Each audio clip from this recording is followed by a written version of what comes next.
Hello, this is the new tenant. We are going to move in soon. So in this video, I will show the main MEP works for the tenant here. So the main service are already installed because this tenant it is located in the supermarket. So here overall you can see the piping, the chillers piping, and the ducting that we have installed for the exhaust and fresh air service for the new tenant for move-ins. And in this video we also have some sketch photo for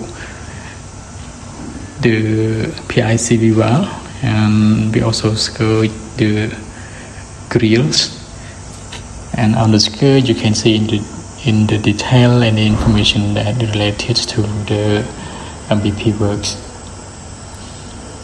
So the new tenant are under designs, but we have installed the main service already, and the schedule to move in maybe in the next weeks. The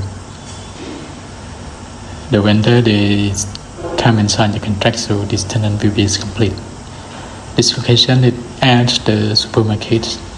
So all the MEP here they install the big duct and the big system, it including the firefighting and the chiller pipe, exhaust, fresh air, and other accessory that related to MEP works.